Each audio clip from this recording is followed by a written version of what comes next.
Antes da gente começar, eu queria te agradecer. Você está em Londres, né? E Uhum. tá com uma diferença de fuso horário, né? Então, a Tá com uma gente. diferença de fuso horário. Aqui é meia-noite já, mas tô super Então, animada para pro nosso papo. ai, muito obrigada por você ceder esse tempo e Ah, eu também que eu podia agradeço, ter né? marcado mais cedo. Esqueci Imagina, completamente assim, da questão do fuso horário. Eu só vou dar uma imagina. pausa, como é de costume. Eu esqueci de ligar os dados do celular. Aí a sua imagem para mim tá ficando bem embaçado. Eu ligo Tá. normalmente o Wi-Fi e os dados. Aqui no Brasil Aham. tem esses É, eu problemas. tô com. Não, Peraí, mas o meu também tem esse problema. só um minutinho.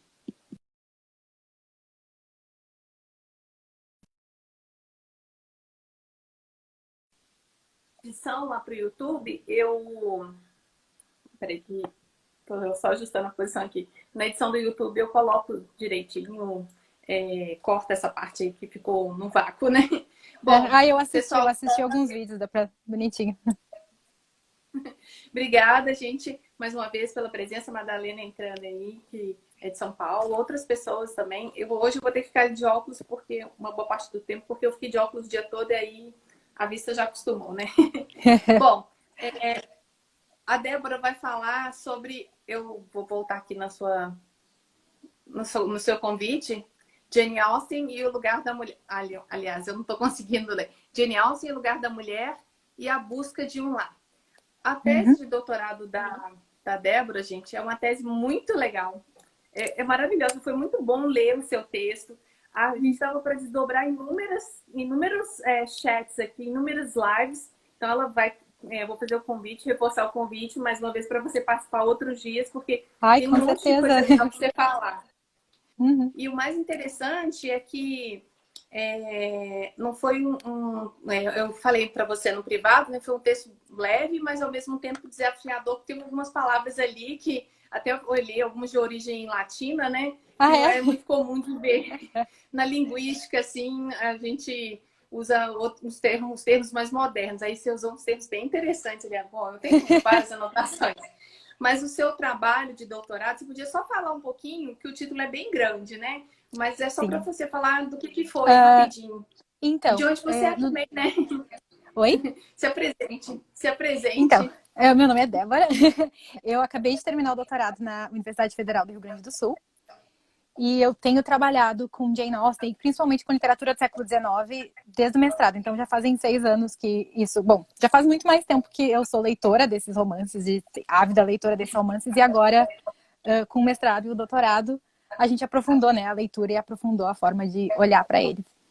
Então, no doutorado, que é o trabalho que a Adriana estava falando, eu trabalhei com 4 romances, 2 romances da Jane Austen, um romance da Charlotte Bronte e um romance da Elizabeth Gaskell. Então foram Orgulho e Preconceito e Mansfield Park, da Jane Austen, que é o que a gente vai falar aqui hoje e vai focar mais nesses dois. Jane Eyre, da Charlotte Bronte, e North and South, né, o Norte e Sul, da Elizabeth Gaskell.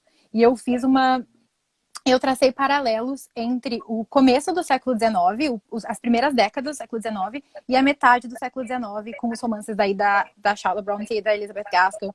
E também comparando essas protagonistas, as protagonistas desses 4 romances, e como elas transitam no espaço, seja esse espaço, o espaço geográfico, né, físico, de como elas se movimentam na narrativa, mas também o espaço social, às vezes, muitas vezes, né, de transitar entre de repente um lugar muito mais rico e uma casa muito mais rica e um lugar mais pobre, e também a questão emocional delas, da jornada emocional que elas fizeram. Então, mais ou Sim. menos resumido foi isso.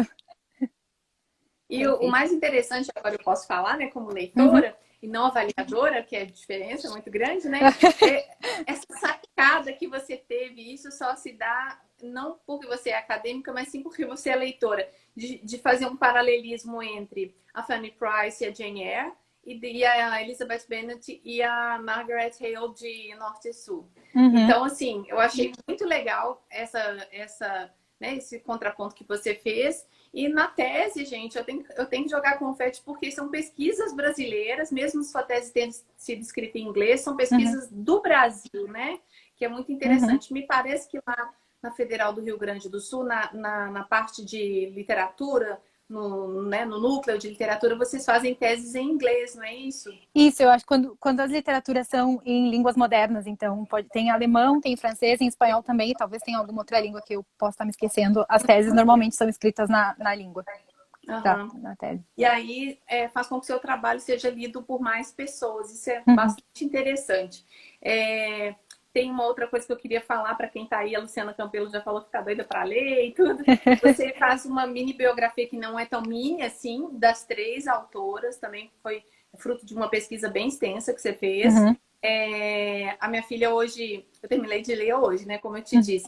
E ela tá assim, o que você tá anotando aí? Eu falei assim, eu tô anotando referencial aqui, as bibliografias, para depois eu procurar as que eu achei que seria interessante eu buscar depois. A gente sabe que qualquer trabalho, qualquer artigo que a gente lê, a gente sai anotando a bibliografia e aí tem que ler mais 20 trabalhos daqui a pouco. Principalmente sobre a questão da escrita feminina naquela época, né? E a transição do King George para Rainha Vitória. Então, assim, né, eu não tenho nem propriedade para falar dessa parte histórica. Mas aí eu queria que você centrasse uma conversa de hoje, né? A gente vai conversar e não você vai apresentar o trabalho. Graças a Deus você já passou por isso. Você já passou. Centrado nessa questão da busca do lar das duas personagens de Austen, que é a Fanny Price e a Elizabeth Bennet. Então, a palavra está com você. Eu falo muito demais. Obrigada. Não sei, não, imagina. Me interrompe quando tu quiser. Em homenagem ao seu lar, ao seu segundo lar, hoje, ó.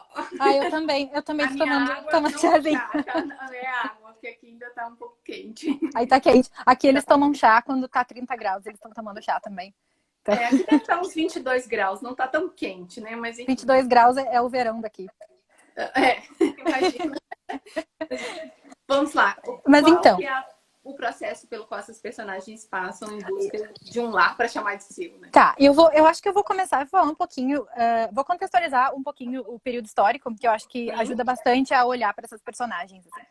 O século XIX é super interessante, então se alguém tem interesse de ler a respeito, é bem interessante de ler. Eu sou muito apaixonada em ler a respeito, eu sempre digo que eu sou apaixonada pelo assunto, mas eu não gostaria de viver no século XIX, e eu acho que todo mundo pode concordar com isso.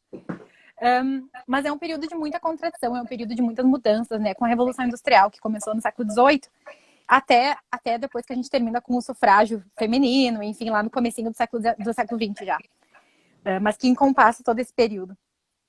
E a situação da mulher nesse período é bem importante, assim, porque a gente começa quando a Revolução Industrial começa a se dar uma separação dos espaços, assim. No momento que o homem começa a virar o ganha-pão, o ganhador do pão, né? Enfim, começa a virar o homem da casa, ele começa a sair para trabalhar e a mulher fica em casa. Então, a esfera da casa vira uma esfera feminina, enquanto o lado de fora, ele é masculino.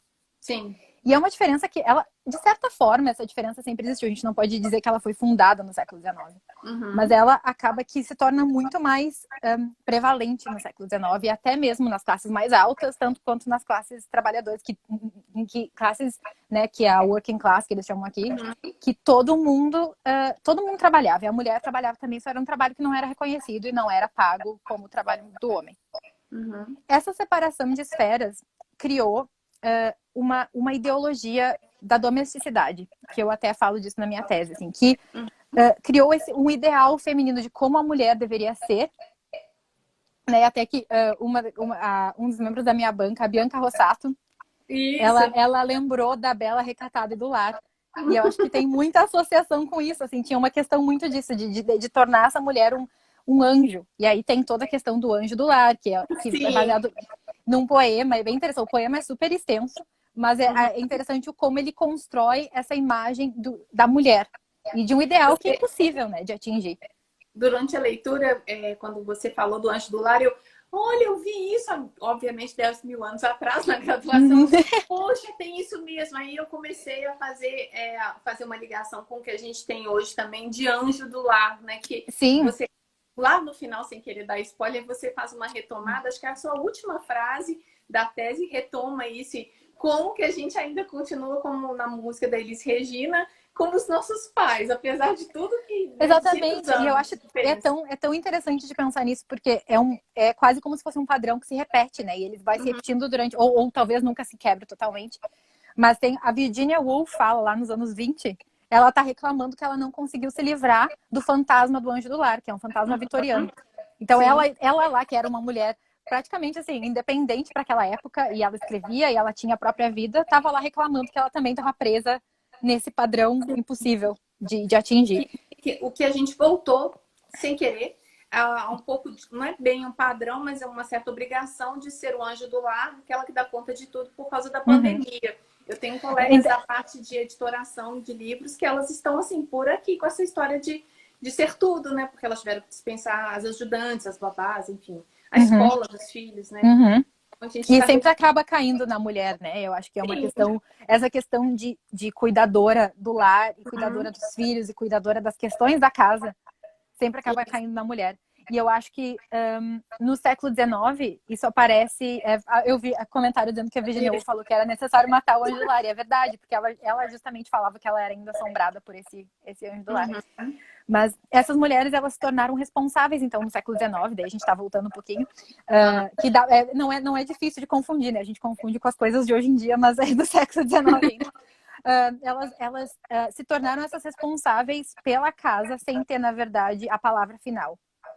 Né? O que é quase meio paradigmático, assim, mas enfim, era como elas viviam a vida delas. Assim, e eu acho muito legal, e essa é uma coisa que eu sempre falo, que é bastante representativa do século XIX, que apesar dessa opressão, elas acharam formas de uma rebelião assim silenciosa, assim, por baixo dos panos, de dizer assim, então eu tenho que educar meus filhos, mas se eu tenho que educar meus filhos, então eu preciso ser educada. Sim. Porque como é que eu vou educar meus filhos se eu não tenho educação, ou se eu não tenho nenhum tipo de educação formal? Então começa a se criar um discurso sobre essa necessidade de educação feminina, que a Mary Wollstonecraft já estava falando lá no finalzinho do século XVIII, que ela começa, ela acende o primeiro fósforo, né, e joga lá, e aí o pessoal começa a se rebelar dessa forma. Ao mesmo tempo que também eu acho que esse espaço doméstico, ele dá um propósito para aquela mulher do século XIX, que ela acaba sendo, bom, é isso que eu tenho, então como eu posso fazer o melhor a partir disso, né? Então, verdade. Eu acho que nesse sentido é bem interessante. Elas não eram totalmente vítimas, eu acho que é interessante de pensar isso. Claro que elas eram vítimas do seu tempo, mas elas também conseguiam ter alguma agência dentro das limitações, que eu acho bem legal. Sim, é porque também a gente tem que levar em consideração, porque, como você falou, eu estou copiando tudo da sua tese, tá? Ai. Você disse a respeito das poucas opções de trabalho para as mulheres, além daqueles que seriam de empregadas dentro das casas, né, de fazer várias coisas. Aí tinha como professora, governanta e enfermeira, mas isso só foi consolidado com a Nightingale, né? Que aí eu esqueci qual guerra que ela participou, mas enfim. Da Crimeia. Mas ela participou de Crimeia. outras depois também. Mas ela foi o maior nome, né? É bem interessante. Se tem a outra profissão também, que aí, se a gente lembrar um pouquinho da biografia da Austen, todos os filhos da família Austen foram mandados para o vilarejo para serem criados nos primeiros anos de vida, para serem criados por uma mulher do vilarejo. Tipo assim, manda o meu filho para lá, até ele virar uma pessoa que consegue se comunicar de alguma forma, e depois ele volta. E acho que era uma prática bem comum. E hoje em dia a gente pensa, meu Deus, que horror. Imagina, tu vai te livrar do teu filho por 2 anos, depois vai trazer ele de volta. Mas era super comum. E isso também era um trabalho feito por mulheres, né? Esse cuidado, mas não é uma coisa que a gente fala muito a respeito, não é uma coisa que a gente sabe tanto a respeito também. E ele é sempre visto como algo de menos valor, né? Então era sempre equiparado com o trabalho infantil. Escola, né? Para pré-escola. Desculpa? A gente manda os filhos para pré-escola. Eles só mandavam um pouquinho antes. É verdade, bem bebês, né? Mas hoje a gente tem as creches, né? Que recebem bebês a partir de 6 meses, se eu não me engano. Então são escolhas, né? Mas são escolhas principalmente das mulheres mais pobres, deixar na creche a partir de 6 meses ou até menos, dependendo. Eu acho que daí no caso, por exemplo, da família da Austen, não era porque a gente tem essa ideia, né, da família da Austen de sendo uma família que tinha muitas necessidades, enfim. Eu acho que não era bem assim enquanto o pai dela estava vivo. Eu acho que ela ainda era, a gente pode colocar ela dentro da baixa aristocracia, assim, né? Eles ainda tinham terra, ele era um pastor, enfim. Você fala, confirma, né, outras biografias, que ele também tinha animais, como é que fala? Tem um nome mais bonito para isso. Criava alguns animais para abate, então ele era uma espécie de fazendeiro Sim. também. Né? Então, se assemelha um pouquinho com aquela cena da porca de Orgulho e Preconceito em 2005. A cena mais falada de todos os filmes. Pois é, acho que sim. E acho que tem algo disso. Assim, inclusive, eu acho que Orgulho e Preconceito tem muito, né, da Austen ali. Bom, todos eles têm, de alguma forma. Ela aparece em todos eles. Pelo menos o que a gente sabe dela, né? A gente sabe tão pouco. Mas, enfim, eu acho que tem... Então, essas são, acho que as principais questões, assim, do século XIX. Que aí, a partir disso, a gente pode olhar um pouquinho mais para essas personagens, né? E eu não sei se a gente começa, de repente, por Orgulho e Preconceito ou por Mansfield Park. Pode ser por Orgulho e Preconceito. Por Orgulho e Preconceito. Aí a gente faz uma linha do tempo, assim, de publicação, mas principalmente de evolução como escritora, eu acho legal. Isso. Então, na minha tese, eu trabalhei com a questão da procura por um lar. E de como essas protagonistas, todas, e na minha opinião, e aí talvez a gente pode discutir sobre isso, todas as protagonistas da Austen procuram um lar. Porque todas elas têm a sua... Talvez não a sua casa concreta de tijolos, mas elas têm o seu senso de pertencimento ameaçado, de alguma forma, naquele lugar. E aí a gente começa com a Elizabeth, que a princípio é muito segura de si. E aí, por isso que eu comparei ela também com a Margaret Hale, de Norte e Sul. Eu acho que são duas protagonistas que no começo do romance nunca foram desafiadas. Sim. Tem o seu lugar no mundo muito garantido, assim. Verdade. E a Elizabeth, ela acha que ela é... A gente sabe que ela aprendeu com o pai dela, né? Ela acha que ela é mais esperta do que todo mundo ao redor dela. Inclusive as irmãs e a mãe, enfim. E ela age de acordo, assim. Ela não é má com ninguém, né, pessoalmente, mas ela é bem assim, ela julga as pessoas, assim. E acho que a Fanny faz isso também, que as pessoas esquecem que as duas são meio parecidas.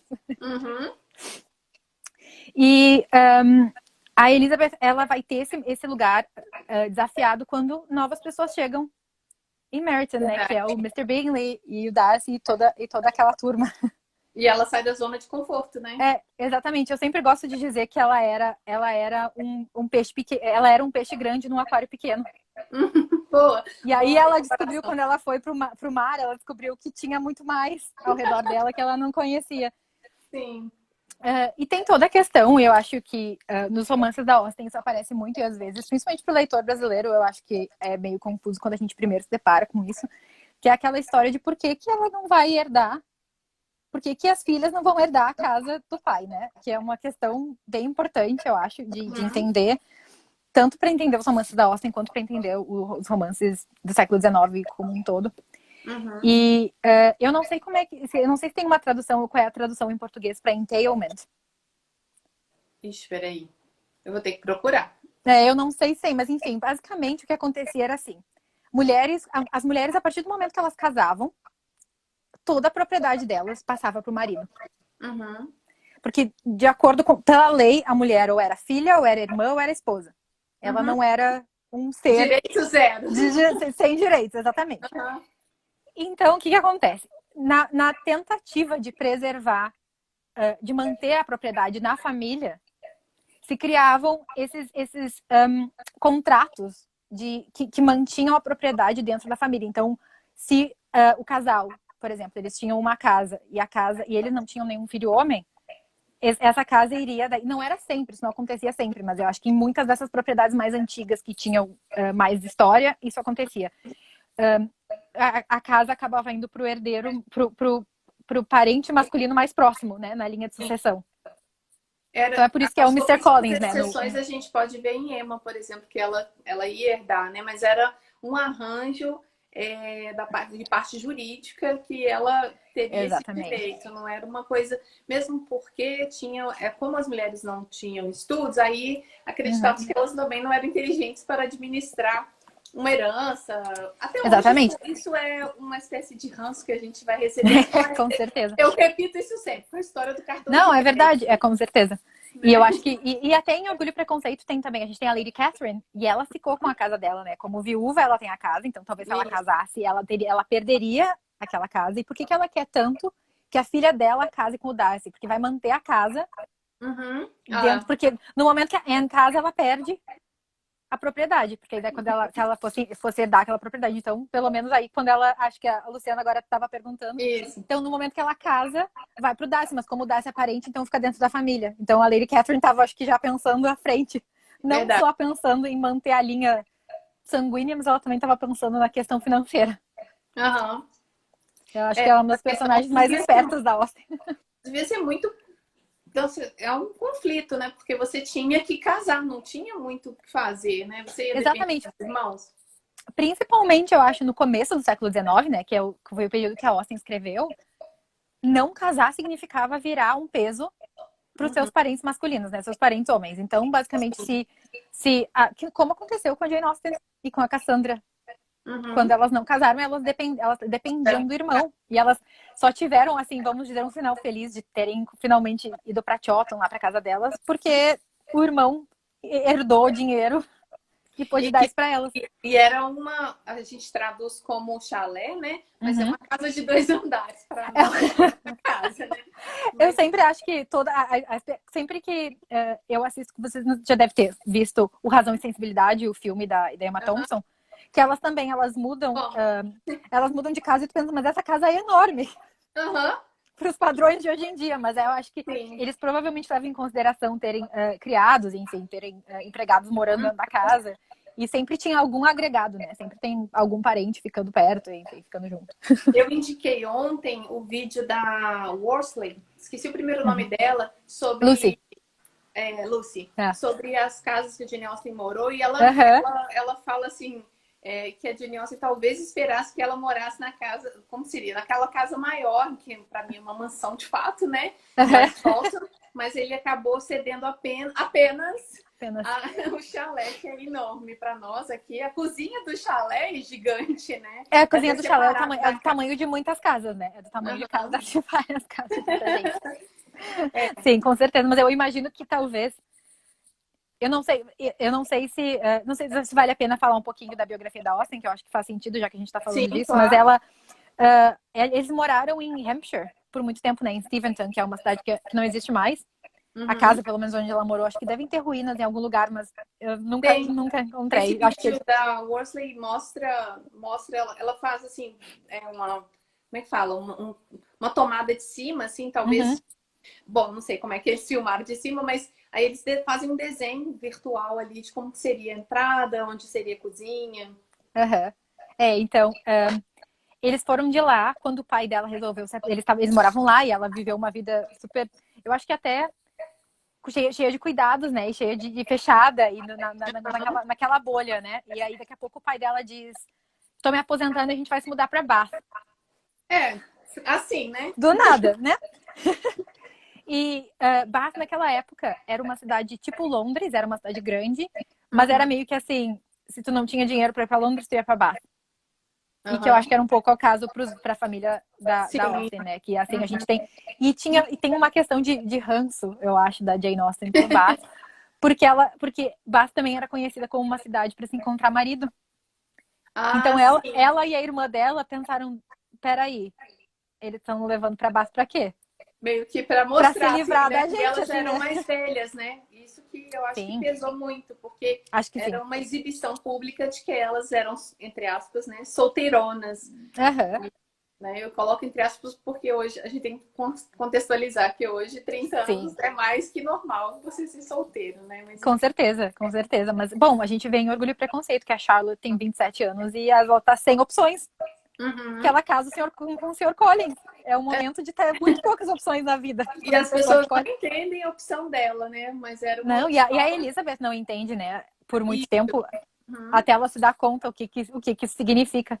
Mas enfim, a Austen foi para Bath, e daí depois, quando o pai dela morre em Bath, todas as mulheres da família, né? Então a Jane Austen, a irmã dela e a mãe, ficam praticamente sem. Elas não têm lugar para morar e elas não têm dinheiro suficiente para seguir vivendo em Bath. Então, por alguns anos, elas passam de casa em casa. Ficando com amigos, ficando com parentes, enfim. O que deve ter Uhum. sido bem difícil, né? De não ter um lugar permanente para ficar. Eu não consigo imaginar, porque, né? Por Assim, anos, né? Não é realmente, nem só por alguns meses, é por anos. sim. E ela teve uma chance também de visitar uma parente rica, que ela poderia deixar alguma coisa, alguma mesada, né, o que nós chamaríamos de mesada, e ela também é uma mansão tipo Downton Abbey, assim, e ela não deixou. Então também tinha essa questão aí de se vira, você não se casou, se vira. Nem e a todos os irmãos... responsabilidade fica para os irmãos, né? Isso. E nem todos os irmãos tinham uma condição financeira como o Edward, né? Que o Edward, ele era rico, de fato, né? Ele foi, o Edward é o irmão da Jane Austen que foi adotado, né, por outra família. E ele trocou de nome também, né? Ele trocou de nome. Isso era uma prática muito comum, assim, de famílias com muitos filhos acabarem emprestando um dos filhos para uma família mais rica, justamente tendo em vista uma possível herança no futuro. Que é o que acontece, de certa forma, com a Fanny Price, né, em Mansfield Park, porque ela foi meio que assim, ó, pega aí, teu tio vai te levar e ele te cria, então daqui a pouco ele te dá alguma coisa. O que acontece, acontecia, mas as pessoas não vão falar, mas na minha infância tinha a questão de ter padrinhos mais ricos do que a sua família, para eles te darem, além do apoio moral, espiritual ali na frente, se os seus pais faltassem, também fosse um casal que te abrigasse. É muito... Não era bem falado explicitamente, assim, abertamente, mas as pessoas escolhiam padrinhos não só pela amizade, mas também pelo que a pessoa podia... sei lá, adotar. Oferecer, ótimo. E eu acho que daí esse irmão o Edward, né, ele trocou de nome. Isso eu fiquei sabendo, eu não sabia disso. Não existia a adoção formal naquela época. Sim, então, quando esses parentes que criaram ele morreram, teve toda uma questão da herança. Tinha várias pessoas da família que não queriam que ele tivesse a herança. E aí ele trocou de nome, então por isso que ele é Edward Knight, né? E ele não é Austen, porque ele trocou de nome para legitimar a herança, então para poder ficar com a herança. E aí a herança depois foi o que proporcionou aí as mulheres da família Austen a terem o seu chalé. O chalé e a sobrevivência, né? De modo geral, inclusive elas tinha uma certa economia também, mesmo morando nesse chalé, né, nessa mansãozinha de 2 andares. Lá no vídeo da Worsley mostra a receita da Jane Austen fazendo tinta para escrever cartas, escrever os livros. Então, era uma mistura cheia de coisas lá que eu não sei nem explicar direito, mas era tudo, até nas cartas da Jane Austen tem essa questão do dinheiro, das finanças, muito bem explícita ali, ela falando de economia, que optou por um tecido mais barato, enfim.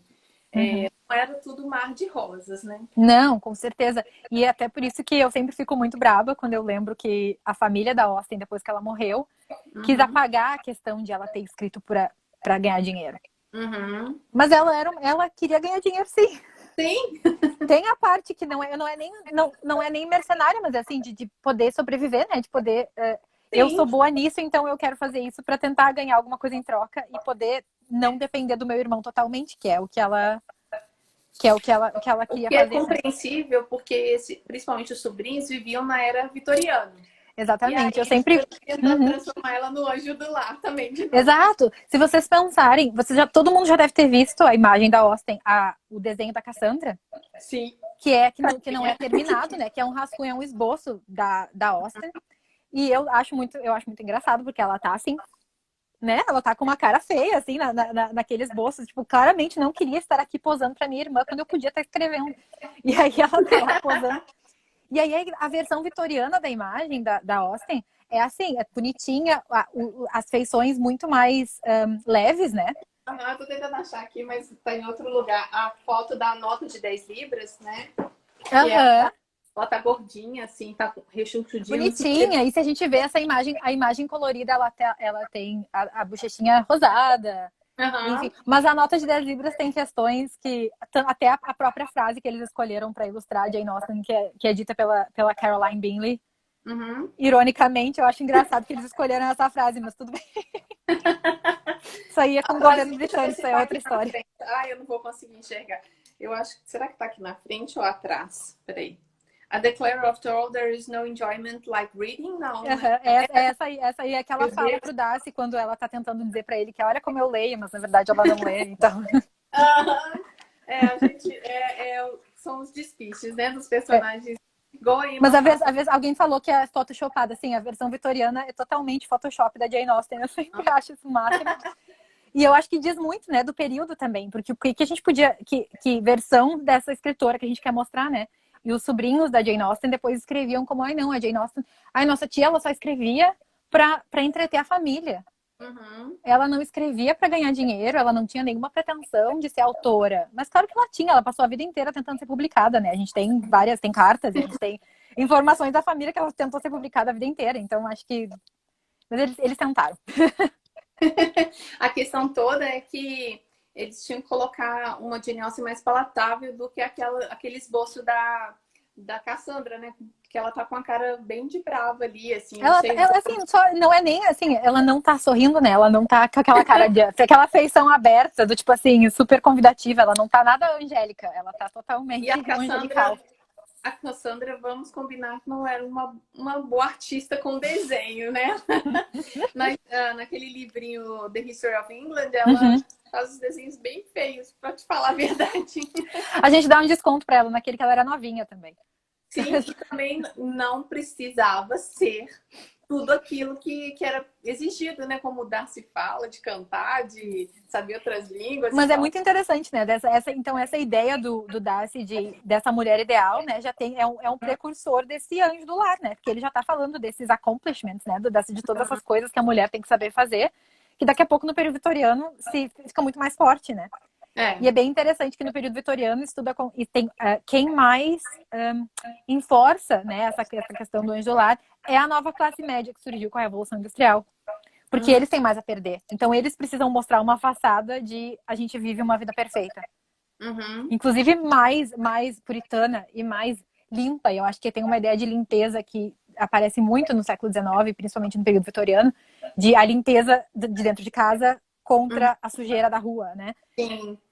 E eles têm essa coisa de a gente tem que mostrar a perfeição o máximo possível. Então, eles acabam sendo mais enfáticos nisso do que a própria aristocracia, que antigamente era quem Eu vou elevava esses fazer uma valores, enfim. crítica da atualidade que a gente percebe essa classe média que conseguiu se manter ou subir um nível. A gente tem subníveis aqui de classe média no Brasil, mas enfim, a gente percebe isso na atitude das mulheres para se manterem perfeitas no quesito estético. Como que elas dão conta? Porque ou você é acadêmico ou você fica ali na academia 4 horas, não tem jeito, sabe? É até um desabafo. Mas assim, hoje mesmo eu vi alguém comentando se a gente ia adotar o visual monocelha na quarentena. Ô, gente, nessa atual situação, ainda mais depois do dia de Essa talvez hoje, seja a menor das preocupações, é né? a menor das preocupações. Então, assim, é muito complicado. Ainda se forma esse status quo assim da mulher. Ela, né, tá ali trabalhando, ela tá fazendo as coisas, mas ela não pode deixar a monocelha, a sobrancelha emendar, né, virar uma monocelha, enfim. Eu E acho o muito, resto, né? eu acho tão louco que é assim, se tu não usa maquiagem, tu é desleixado, mas se tu usa muita maquiagem, não pode também, porque daí fica vulgar. Sim. Uhum. Não existe, eu Esse acho que a mulher batom não aqui ganha nunca. vermelho, esse batom vermelho aqui para os senhorzinhos de 70 anos, eles acham extremamente vulgar. Eu já tive uma pessoa próxima assim, minha filha, não usa isso não, é muito... Ai, Ele não falou vulgar, ele falou assim, mas isso está muito associado àquelas mulheres. E eu, meu Deus! Mas não dava para conversar de igual para igual, porque a diferença não, de idade era não. muito grande, né? Mas se a Mas gente imagina que essas coisas são ditas em 2020, a gente imagina que as mulheres passavam lá em 1900, né? sim, com Ou certeza. 1800, desculpa. E tinha toda A a Amanda questão. falou que a burguesia eram cidadãos de bem da era vitoriana. Eu Aham, acho que é exatamente isso. Eles eram cidadãos de bem da era vitoriana, né? uhum. E aí E eu tinha acho que que. justamente por ter sido tão difícil de conquistar esse lugar, né? Eles não queriam perder. E eu acho que não é tão diferente do que a gente vê hoje em dia também. Uhum. Você perder esse. Como é que eu posso falar? Não é bem uma posição na sociedade que a gente ocupa, né? As pessoas que querem manter esse status. Mas elas não são ladies nem gentlemen, né? Não temos Uhum. essa classificação aqui no Brasil. Mas elas acabam optando por um estilo de vida que sobrecarrega. E aí, voltando para a era vitoriana, imaginam como essas mulheres eram exigidas, né, ao extremo, porque não tinha opção para fazer outras coisas a não ser cuidar do lar. Uhum. É verdade. E eu acho legal que aquilo que eu estava falando, né, de ter uma certa rebelião silenciosa acontecendo, ela aparece de outras formas também. Não só a questão da educação, mas aparece também na questão de salvar a mulher pecadora. Uhum. E aí, assim, parece totalmente ultrapassado, e acho que é uma ideia ultrapassada, mas é uma ideia muito presente, principalmente na literatura vitoriana. Acho que ela não aparece tanto. Na Austen, ela praticamente não aparece, não é uma coisa que ela fala a respeito. Uhum. Mas na literatura vitoriana aparece muito, né? Essa ideia da fallen woman, que é uma mulher que fez alguma coisa que ela não deveria ter feito, Uhum. ou então daqui a pouco ela fugiu com alguém antes sem estar casada, fez alguma coisa que a expôs de alguma forma. E aí, no momento que ela é categorizada dessa forma, ela não tem volta. Não existe perdão. Ou se existe o perdão é talvez na morte, talvez. Só que daí ela pode virar anjo depois que ela não estiver mais aqui. Uhum. O que eu acho bem pesado. A Elizabeth Gaskell tem um romance que se chama Ruth, Uhum. que trata exatamente desse assunto e coloca essa mulher pecadora no centro. Ela é a protagonista da história, o que é muito raro também. Que normalmente ela só tá é sempre uma história pra É aquele tipo sempre conto de. com moral da história, né? A que se dá É sempre com mal. moral da história, é sempre o conto pra te ensinar o que não fazer, né? Mas aí a Elizabeth Gaskell foi lá e botou ela no centro da história. E que é bem interessante, se alguém tiver interesse, né, nesse assunto, assim, é bem interessante de ver como é que essa mulher faz tudo e ela se redime até o final, mas mesmo assim não é o suficiente, nunca é o suficiente para a sociedade em que ela Eu vive. acho que a editora Pedra Azul, ela tá traduzindo vários títulos da Gaskell. Eu só não sei, eu tenho quase certeza que sim, que tem. A gente fala O Ruth, né? Ruth, né? O Ruth, É, em português. é muito bom. Não é tão conhecido, né, como Norte e Sul e mulher. Eu não sei se eles traduziram como esposas e filhas. Eu não sei como é que foi traduzido Sim, Wives and Daughters. Esposas e Filhas. Uhum. Ele não é tão conhecido, mas ele. Ou Cranford também, que é tão bonitinho. Ah, é a Sofia. Mas onde é que a gente estava? A gente estava falando de Orgulho e Preconceito, né? A gente estava E falando. Vou retomar aqui. da A gente Elizabeth estava falando Bennet. da Elizabeth, né? E aí, então, tem essa questão do entailment, né? Que eu estava falando da casa e pro parente homem. E aí tem toda a questão da Mrs. Bennet, né? Da senhora Bennet, ser a louca querendo casar as filhas. Aham. E é muito interessante rever esses romances. Eu acho que eu li Orgulho e Preconceito pela primeira vez quando eu tinha uns 15 anos. E aí voltar para ele com Outro 30. dia, né? Diga-se de passagem. Outro dia que você Não, leu. não. Mas aí voltar para ele, né, com 30 anos é tão diferente. A gente vê essa personagem que a gente no começo fica assim, mas que chata. Uhum. Ela deixa as filhas dela fazerem o que elas quiserem. Só que ela tá casada com um homem que não faz absolutamente nada para tentar melhorar a situação das filhas. Uhum. Né? Ele querendo, a gente adora a gente adora o Mr. Bennet, mas ele não faz nada, gente. Ele fica sentado lá no escritório dele, lendo o livro dele, e ele não faz absolutamente nada. E até o que eu te falei antes, quando a gente estava conversando Isso, no privado, a que gente eu acho que podia. é uma liga comum, assim, nos romances da Austen, que tem esses pais que não aparecem, né? Que Verdade. eles estão ali, mas eles não estão. E aí sobra muito para as mães, né? Essas mães sobrecarregadas que estão fazendo milhões de coisas. E a senhora Bennet, coitada, é uma dessas mães que está tentando casar as filhas a todo custo. Até com o Collins. Até com Collins, coitada. Com Mas o qualquer que um. E tem de tanto que ela Collins, aceita o né? Wickham, né? Como se não fosse nada, né? O que tem de Collins, ou seja, sem noção, Sim. por aí, né? Desculpa os cachorrinhos aqui, hoje eles estão bem. Imagina, meus gatos estavam miando lá de fora da porta. Não, o pior é que esses cachorros estão do outro lado da rua, mas eu acho que os vizinhos saíram e eles começam a brigar. São cachorros bravos, esqueci a raça, mas enfim, são cachorros bravos, eles brigam entre si, esses não são harmônicos, não. Uhum. Mas o mais curioso, só abrindo um parênteses, eles têm nomes bem interessantes, sabe? É. É Chiquinho, Belinha e a outra eu esqueci, mas são nomes de pessoas, assim, sabe? É muito estranho. O pior é que eu tenho um gato que chama Oliver, agora tem um terceiro ou quarto cachorro, não sei, que também se chama Oliver. Então a gente fica, Então, Oliver, quando tu chama. na janela, o cachorro do outro lado responde. Mas aí tu sabe que o gato nunca responde mesmo, né? Então não faz diferença. Exatamente. Mas voltando ao nosso assunto, Isso. desculpa.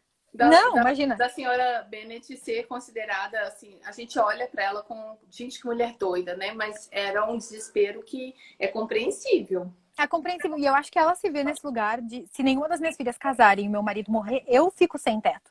Uhum. Né? Então, essa ameaça de perder o lar é uma coisa que eu falo na minha tese, assim, essa ameaça de perder o lar é uma coisa que tá nos ombros da Liz, assim, eu acho que tá atrás dela lá, tipo, tá a cada momento essa ameaça volta, só que acaba que ela no começo do romance, ela tá totalmente ignorando isso não é um problema, Uhum. enquanto a senhora Bennet tá lá perdendo os cabelos, tentando casar as filhas, né, então Sim. acho que é bem interessante de pensar nisso nos romances vitorianos, isso aparece, né, em Razão e Sensibilidade também, que a casa vai pro irmão e elas ficam sem nada, Uhum. né, É, porque aí. eram de outro casamento, enfim, mas... Uhum. Imagina que crueldade, né? E a gente pensa assim, não, o irmão vai ajudar, mas ele esquecia completamente dessa questão de sangue, né? E deixava pra lá, né? Salve-se quem puder. Uhum, Quando você falou, eu pensei numa coisa que eu nunca havia pensado. A minha mãe ficou órfã de parto com 10 anos de idade, portanto, em 46. Eu fiquei pensando, a minha avó com 4 moças para casar, viúva, o desespero para não perder a propriedade rural naquela época. Assim, então, minha tia mesmo casou com 14 anos. uhum, E a minha mãe era N L da história. Ela casou com 21 já assim. Olha, sabe? uhum. Talvez ficando para titia mesmo e assim, ninguém não tendo tantas propostas, que a outra casou com 14. Então, isso Imagina. há 70 anos, né? Uhum. Imagina 200. A gente não tá tão distante, né, dessas questões, eu acho. E tem várias dessas questões quando a gente lê esses romances, e eu acho que é por isso que eles fazem tanto sucesso hoje, né? Talvez mais do que nunca.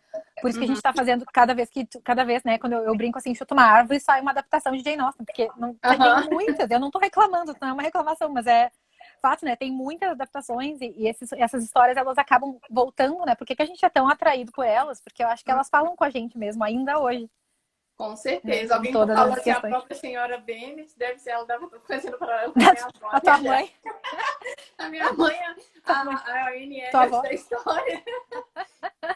Enfim, que coisa, que situação, assim, que a gente consegue vislumbrar algo que tá mais, eu consigo vislumbrar o que tava mais próximo, né, que é da minha avó, das minhas tias, e imagina isso numa sociedade que não se dava esse direito, né? A minha avó ficou com a propriedade porque não tinha também filhos, Uhum. meninos, né? Então, isso já tinha um direito mais resguardado. Mas imagina essa questão toda da senhora Bennet perder o pouco que já tinha, né? Porque eles Uhum. tinham alguma coisa, eles tinham uma qualidade de vida melhor do que os pais da Austen, por exemplo, na minha opinião.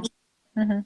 Acho que ou assim, algo semelhante. Eu sempre penso neles como mais ou menos na mesma posição social, assim, né? Porque eles também Uhum. moravam no vilarejo e eles eram relativamente importantes naquele vilarejo, apesar de não serem ricos, enfim, não terem uma mansão nem nada assim. Então acho que tinha essa semelhança mesmo.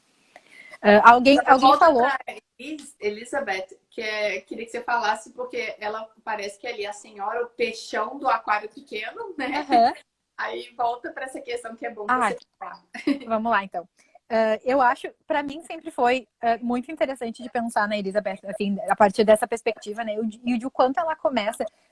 É muito difícil ler Orgulho e Preconceito de novo, Uhum. sabendo o que acontece, né? Então, sabendo que a Sim. Elizabeth estava errada, Uhum. né? Tá, é meio spoiler, mas eu imagino que a maioria das pessoas conhece a história aqui. É Mas possível. é muito difícil. Eu até teve alguns autores que eu li a respeito falando assim: a gente tem que tentar ler Orgulho e Preconceito quando vai reler ou quando vai analisar e lembrar que a Elizabeth não sabia. Mas eu acho que eu não sei o quanto eu concordo com isso na hora da análise, porque eu acho que justamente o fato da gente saber faz a É. gente conseguir olhar para o quanto ela errou, né? O quanto ela não, ela foi rápida para julgar, justamente porque ela basicamente se junta ao Wickham para falar mal do Darcy, porque ela se irritou com o Darcy. Uhum. Sim. Então ela comprou a primeira coisa de ruim que falaram dele, assim, isso aqui, ele não gosta do Darcy, eu também vou lá ser amiga dele, né? Uhum. Tem Quem nunca, né? aquela identificação, assim, não tem nada que une mais as pessoas do que odiar alguém em comum, e foi o que aconteceu com a Elizabeth e com o Wickham, né? Uhum. Verdade. Eles se unem nisso, né? E eu acho que ela cai no papo dele justamente porque ela tá machucada, né? Ela tá com orgulho ferido. E ela fala disso. Eu acho que é bem interessante de que, apesar de tudo, ela ainda é muito consciente, né? Ela tem essa autorrealização, assim, não, mas ele machucou meu orgulho, então Então Então, bora lá, vamos é, fazer com quem não gosta dele. E o que é comum, eu acho que a gente faz isso, assim, né? Não com crueldade, mas a gente acaba fazendo, né? acho que sim. São opções. E ela, né, mesmo sendo personagem fictício, a Jane Austen estava retratando com sentimentos de seres Uhum, humanos, pessoas uhum. reais. Eu acho que por isso que ela é tão.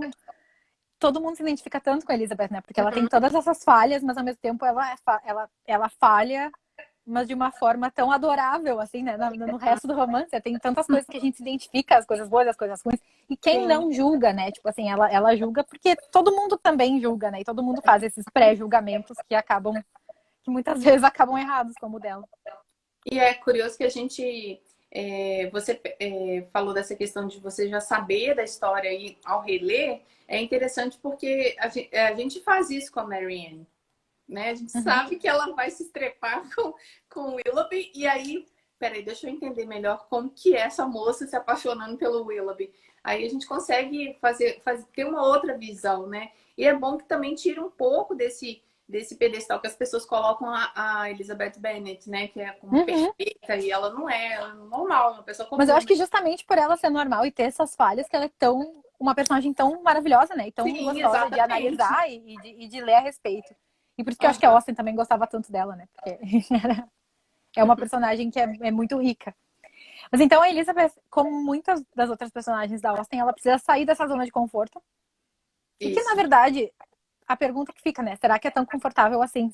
Essa casa com essa mãe que quer casar todas as filhas enlouquecidamente, com esse pai que, na verdade, não tá nem aí, e essa ameaça constante de que daqui a pouco acontece alguma coisa com o pai e elas não têm onde morar. Então, acho que esse conforto, talvez esse escape, ele talvez seja necessário justo até para não só para crescer como pessoa, mas também para poder escapar desse ambiente que talvez Sim. não tivesse favorecendo esse crescimento dela, né? Essa jornada Uhum. dela.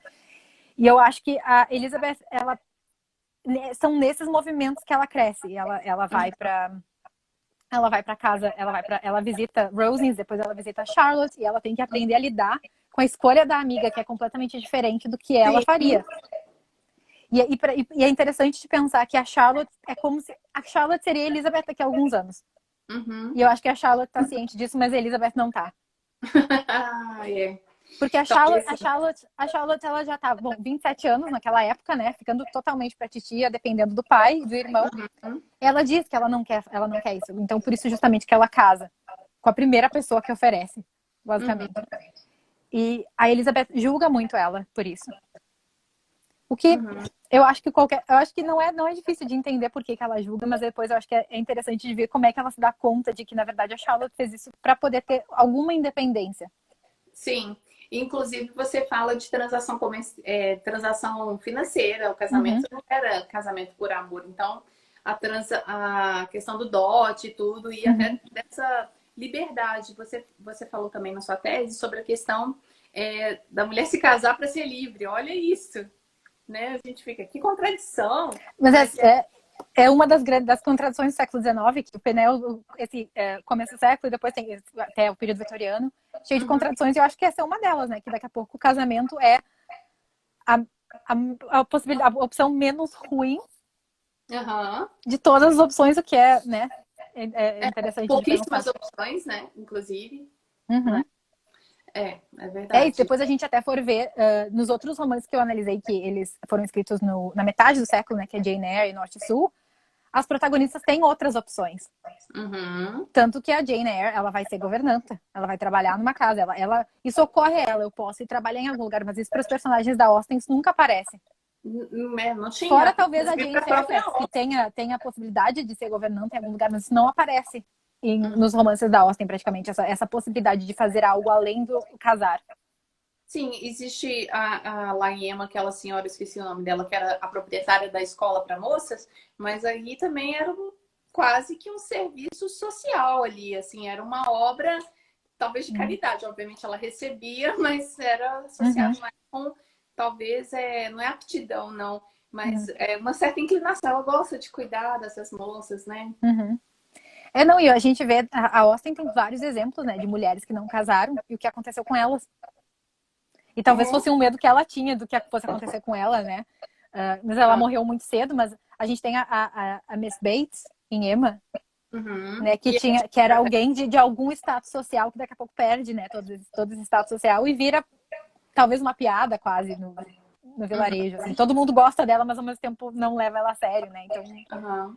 acho que tem vários exemplos, né? Pelos romances da Austen, dessas mulheres que acabaram não casando. E Sim. em Persuasão tem também a amiga da Anne em Bath, que ela visita. Ah, sim, verdade, que ela ficou viúva e aí Uhum. Então ela tá sozinha.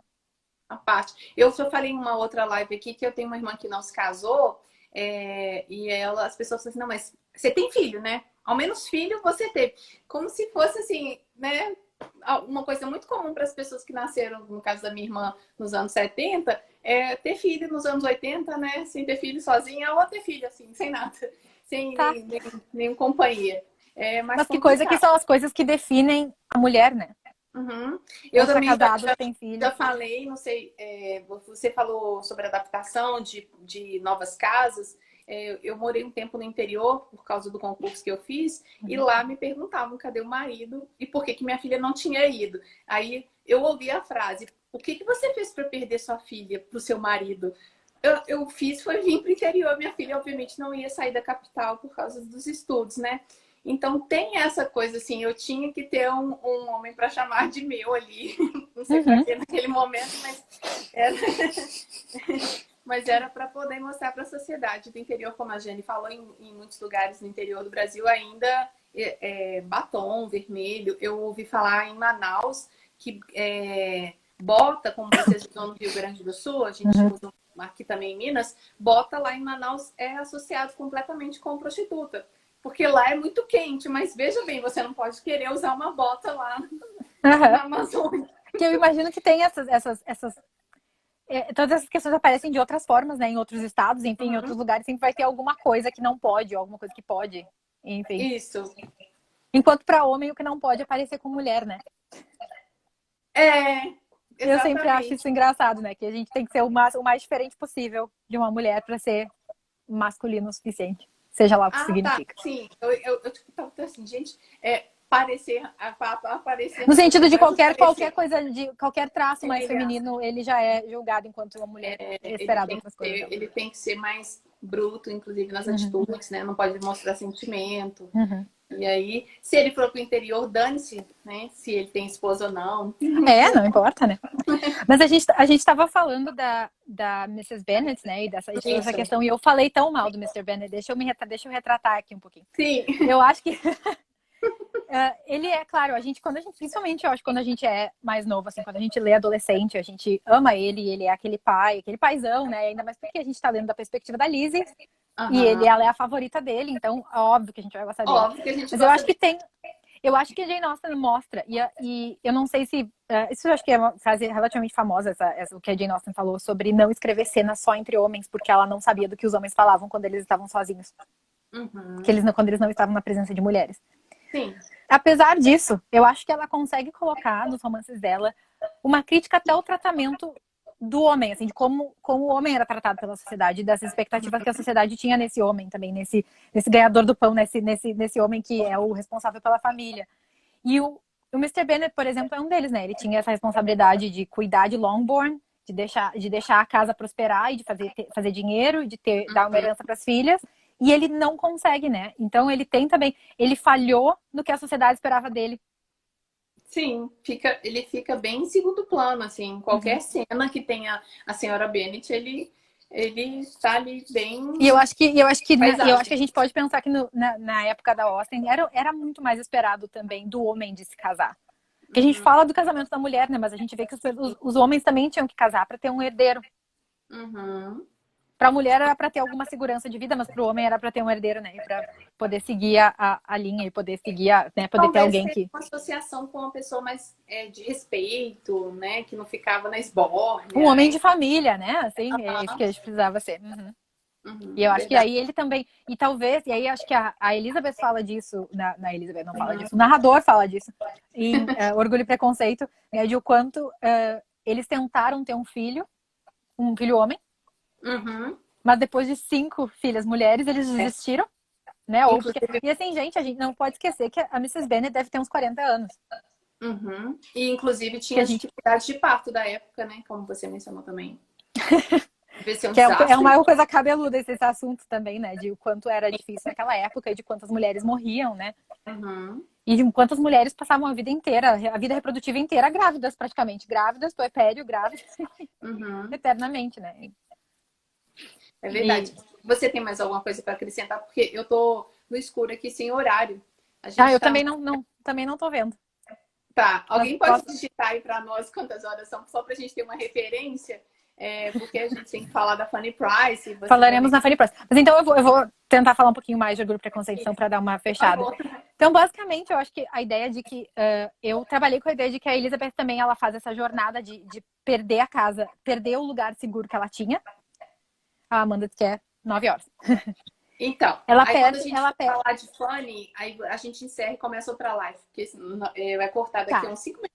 tá certo. Então, quando a Elizabeth ela vai desse lugar, dessa segurança, ou Uhum. dessa aparente segurança, né? Para perder para a ideia de que essa casa pode desaparecer a qualquer momento. Eu acho que daí ela se dá conta disso também. E Uhum. nesse processo, ela também, eu acho que tem essa realização esse entendimento dela ela erra, né? Que ela faz pré-julgamentos, ela tem preconceito, né, com o Darcy e com todas as pessoas que foram para Netherfield, né? Ela tem essa coisa de julgar eles, talvez por ela não ser, porque eles mostram para ela que talvez ela não é tão boa ou tão cheia de accomplishment como ela achou que ela fosse, talvez. Uhum. E aí ela faz essa jornada de finalmente entender, né, e de descobrir, acho que eu falo também, acho que rapidamente, assim, de como ela finalmente vê que o mundo vai mais além daquilo que ela conhecia, quando ela Sim. descobre que o Wickham, além de ter mentido para ela, como ele tratou a irmã do Darcy, né, e tem todo um lado muito mais malvado mesmo do mundo lá fora, que ela não, que não, Ela nunca, não que conhecia, ela, não, que ela não conhecia. ela estava muito à vontade com aquela questão de ser, como é que eu posso falar?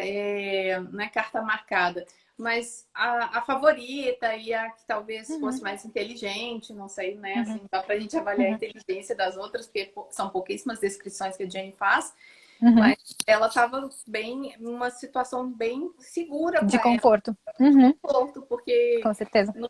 não tinha muito com quem rivalizar ali. Ela estava. Tanto que quando ela vai discutir com a Charlotte sobre o casamento, ela vai, assim, não como uma pessoa vivida, mas assim, que absurdo você aceitar, né? Lógico que não foram essas palavras, mas ela vai com É aquilo quase que ela tem. adolescente, né? É uma reação super visceral, assim, mas como assim tu vai casar com Que esse homem, né? absurdo! E o cinema e a televisão, elas ajudaram, essas duas mídias ajudaram nessa visão do Collins como uma pessoa chata, sei lá, um desprezível e, enfim, tem. Talvez até às vezes eu acho que ele não é tão mal assim quanto ele é. Exato! Quando ele aparece nas adaptações, né? Ele não é tão ruim assim.